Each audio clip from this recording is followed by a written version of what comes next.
ManredFC here again, and if it doesn't get any more painful, I'm now talking about the next team, which is Manchester City. So before we do, I'm going to hit the clock, and hopefully this 5 minutes goes quicker than it ever has before. Right, so Man City, obviously finishing second this season, having won it the season before. Pep Guardiola is obviously known as quite the man. He's quite a tactician, and he's very innovative, and obviously we've seen that at Man City and Barcelona. You have to say the season just gone, they've been extremely poor. Nowhere near Liverpool in the league. You know, they were 18 points behind Liverpool when it closed, and then they kind of limped out of the Champions League against Lyon. But I personally think that's not a good thing for everyone else. We may be sitting here right now going, oh, thank goodness they haven't won anything, but you know what's going to happen come September? They're going to be chomping at the bit to turn that around. I firmly believe that. And City are very strong in the transfer market and will spend no matter what. So I think next season there are a few of us in trouble, which is obviously linking to where I think they'll finish at the end of the season. Now, they got 81 points, which obviously for Man City is a huge drop-off from the 100 that they got the season before. You know, that 19-point swing came in the 9 losses they received this season. Now, they won 26 and drew 3. So of the 38 games, they didn't lose 29 of them. So obviously you have to say they're a very difficult team to beat. But when you're kind of comparing it to the City we're used to, where they steamroll teams, you have to say the drop-off's been immense. And what they have to get back is obviously going to be a big challenge for them. It's been their away form that's really cost them. At home, you know, they've only lost twice, so it's pretty good. But away they've lost 7. That's frightening.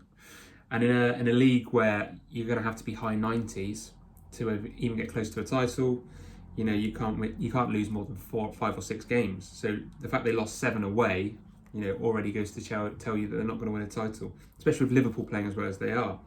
The one thing I will say for Manchester City is they bang goals in for fun. They've scored 102 goals in 38 matches. 102. That is 2.7 or something like that goals per game. Think of that. That is ridiculous. You go into a match against City thinking we will at least concede twice today. But combine that with their defence of conceding 35 and 38, it's less than a goal a game. So even if you manage to do the unthinkable and score twice, the stats kind of suggest that you're probably only going to draw 2-2. So you have to say they're still a formidable team. They just have got it wrong slightly. Whether they were focused on the Champions League or different things and didn't quite make it happen, I don't know. Obviously their centre-back issue has been a problem for them with Fernandinho. He shouldn't be playing there. John Stones obviously potentially isn't going to stay.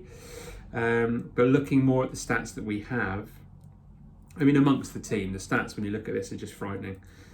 Kevin De Bruyne, I mean, staggering. Best player in the world for me, best midfielder in the world for me. He's phenomenal. 35 games, 13 goals, 20 assists. That's a 33 goal contribution in 35 matches. So it's basically every game I'll do something, but the ball's going to be in that net and I'll have done something towards it.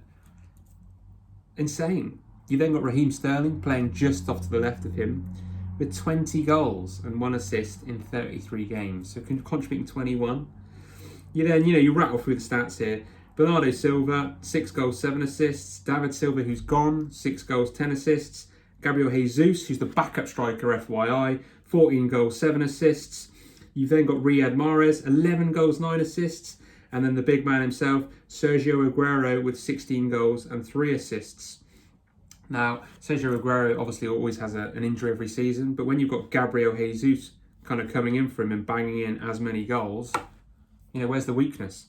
They've already signed 2 players, so you have to say they're strengthening again. And this is why I think Man City are going to win the title. Sadly, I'm so sorry, United fans that are watching this. Sadly, I think Manchester City will win the title. I think they'll be back to their formidable best. I really do. You know, their front players are of a wonderful age. You're talking about 24, 25-year-olds. Obviously, De Bruyne being 28. So he's coming into his prime. I mean, that is frightening.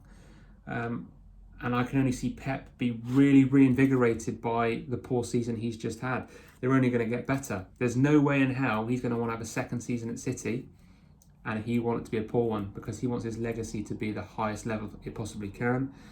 And this is without any signings. I mean, I can pretty much guarantee they're going to sign more players, but they've got Nathan Ake, who's a decent acquisition, and Ferran Torres on the wing. So, yeah, Man City sadly will win the league, and that's what I think. So, bang on 5 minutes. There we go. Thank God that's over.